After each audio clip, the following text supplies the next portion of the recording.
Hello Mark, my name is Alisa. My student number is S0441055. Today my topic is Mellody, Hobson, colorblind or colorblind. So it's 2006. My friend Harold Ford calls me. He's running for U.S. Senate in Tennessee. And he says, Mellody, I desperately need some national press. Do you have any ideas? So I had an idea. I called a friend who was in New York at one of the most successful media companies in the world, and she said, we don't host an editorial board lunch for Harold. You come with him. Harold and I arrived in New York. We are in our best suits. We looked like shiny new pennies, and we got to the receptionist and we say, we're here for the lunch. She motions for us to follow her.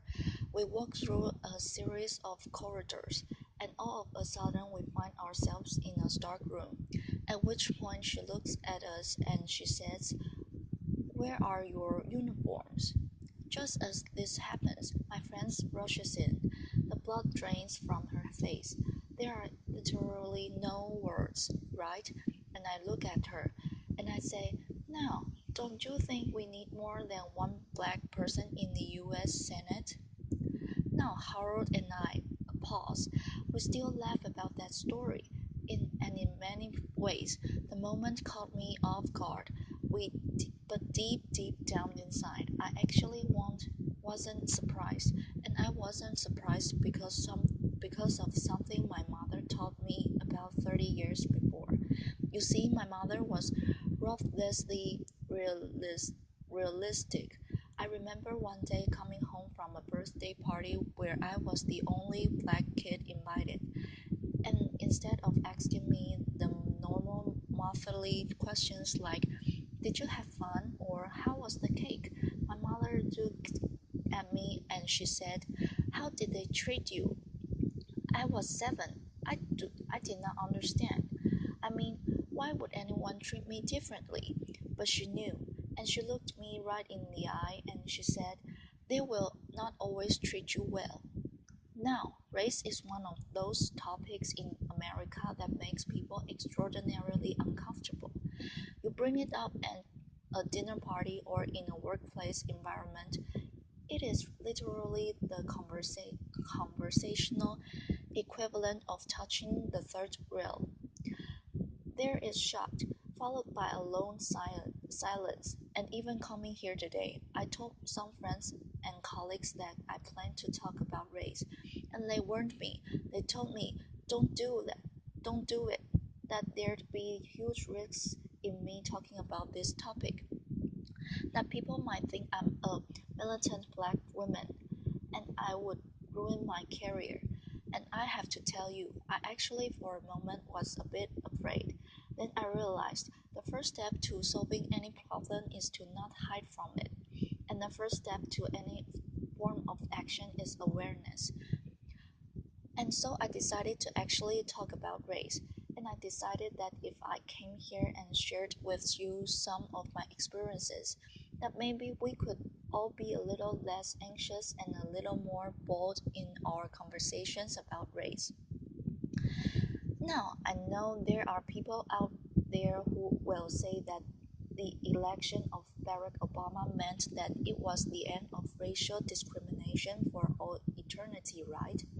But I work in the investment business, and we have a saying, the numbers do not lie. And here there are significant quantifiable racial disparities that cannot be ignored in household wealth, household income, job opportunities, healthcare. One example from corporate America, even though white men make up just 30% of the US population, they hold 70% of all corporate board seats. Of the Fortune 250, there are only 7 CEOs that are minorities, and of the thousands of publicly traded companies today, thousands, only two are chaired by black women. And you are looking at one of them, the same one who, not too long ago, was nearly mistaken for kitchen help. So that is a fact. Now, I have this thought experiment that I play with myself. When I say, imagine if I walked into a room and it was of a major corporation like ExxonMobil, and every single person around the boardroom were black, you would think that we're weird. But if I but if I worked into a Fortune 500 company and everyone around the table is a white male, when will it be that we think that's weird too? And I know how we got there. Got here, a pause. I know how we got here. There was institutionalized and one time legalized discrimination in our country. There's no question about it. But still, as I grapple with this issue, my mother's question hangs in the air for me. How did they treat you? Now, I do not raise this issue to complain or in any way to elicit any kind of sympathy. I have succeeded in my life beyond my wildest expectations, and I have been treated well by people of all races more often than I have not. I tell the uniform story because it happened. I cite those statistics around corporate board diversity because they are real. And I stand here today talking about this issue of racial discrimination because I believe it threatens to rob another generations of all the opportunities that all of us want for all of our children, no matter what their color or where they come from. And I think it also threatens to hold back businesses. You see, researchers have coined this term, colorblindness, to describe a learned behavior where we pretend that we don't notice race. If you happen to be surrounded by a bunch of people who look like you, that's purely accidental. Now, colorblindness, in my view, doesn't mean that there's no racial discrimination and there's fairness. It doesn't mean that at all. It doesn't ensure it. In my view, colorblindness is very dangerous because it means we're ignoring the problem. There was a corporate study that said that instead of avoiding race, the really smart corporations actually deal with it head on. They actually recognize that embracing diversity means recognizing all races, including the majority one.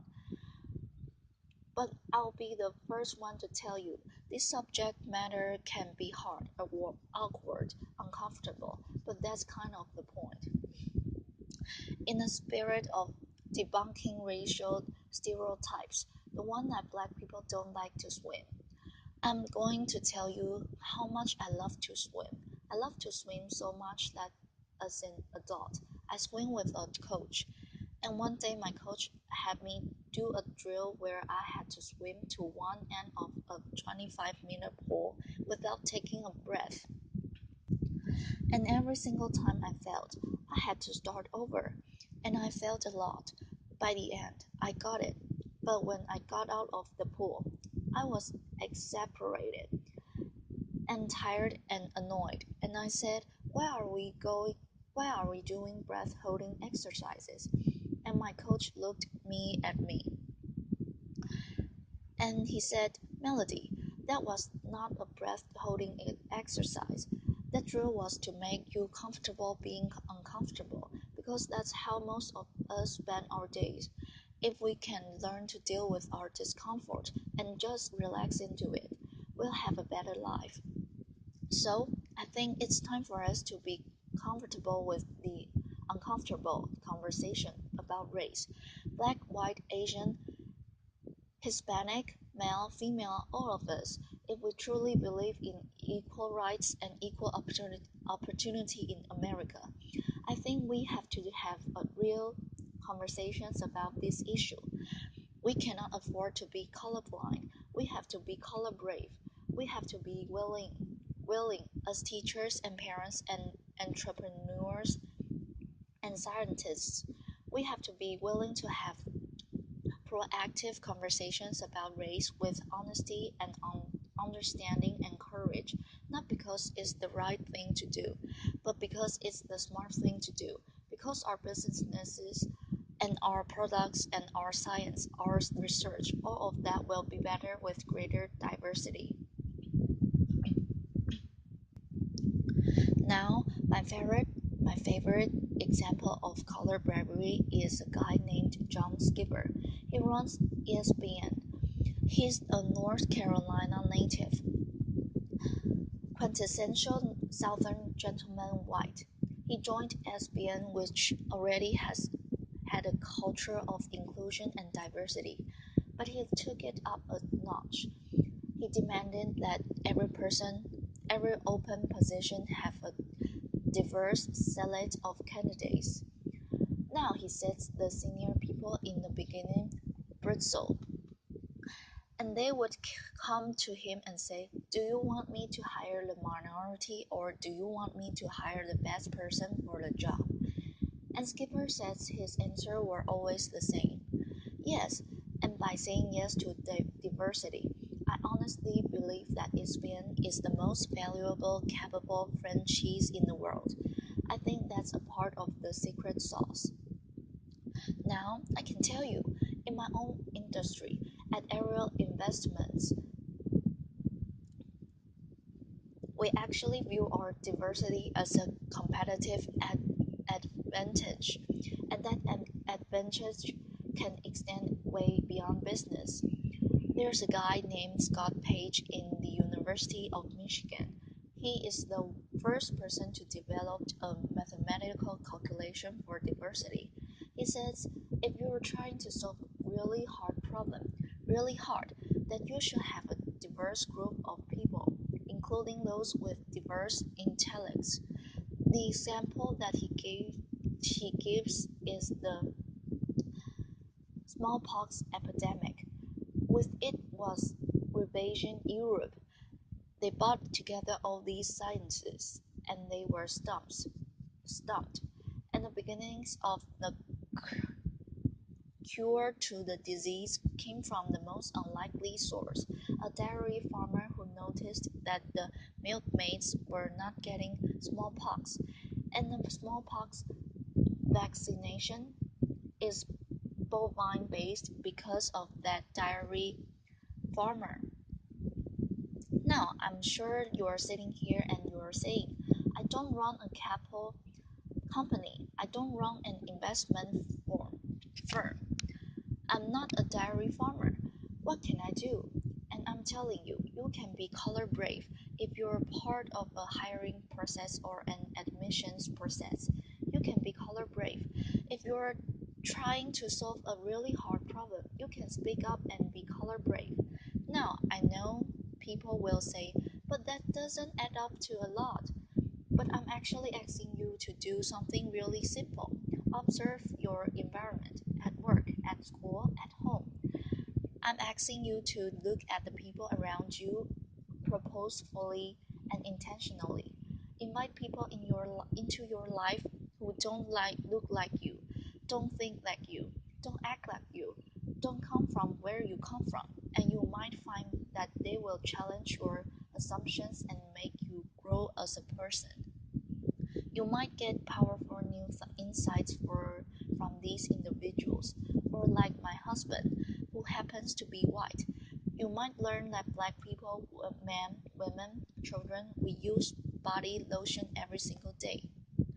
Now, I also think that this is very important so that the next generation really understands that this progress will help them, because they're expecting us to be great role models.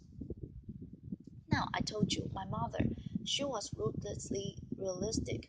She was an unbelievable role model. She was the kind of person who got to be the way she was because she was a single mom with six kids in Chicago. She was in the real estate business, where she worked extraordinarily hard but oftentimes had a hard time making ends meet. And that meant sometimes we got our phone disconnected, or our lights turned off, or we got evicted. When we got evicted, sometimes we lived in these small apartments that she owned, sometimes in only one or two rooms because they weren't completed, and we should heat our bath water on hot plates. But she never gave up hope, ever, and she never allowed us to give up hope either. This brutal pragmatism that she had. I was 4 and she told me, "Mommy is Santa." Laughter. She was this brutal pragmatism. She taught me so many lessons, but the most important lesson was that every single day she told me, "Mellody, you can be anything." And because of those words, I would wake up at the crack of dawn. And because of those words, I would love school more than anything. And because of those words, when I was on a bus going to school, I dreamed the biggest dreams. And it's because those words that I stand here right now full of passion, asking you to be brave for the kids who are dreaming those dreams today. A pause. You see, I want them to look at a CEO on television and say, "I can be like her," or "He looks like me." And I want them to know that anything is possible, that they can achieve the highest level that they ever imagined, that they will be welcome in any corporate boardroom, or they can lead any company. You see, this idea of being the land of the free and the home of the brave is woven into the fabric of America. America, when we have a challenge, we take it head on. We don't shrink away from it. We take a stand. We show courage. So right now, what I'm asking you to do, I'm asking you to show courage. I'm asking you to be bold. As business leaders, I'm asking you not to leave anything on the table. As citizens, I'm asking you not to leave any children behind. I'm asking you not to be colorblind, but to be color brave, so that every children knows that their future matters and their dreams are possible. Thank you. A pause. Saying thank you. Thanks. A pause.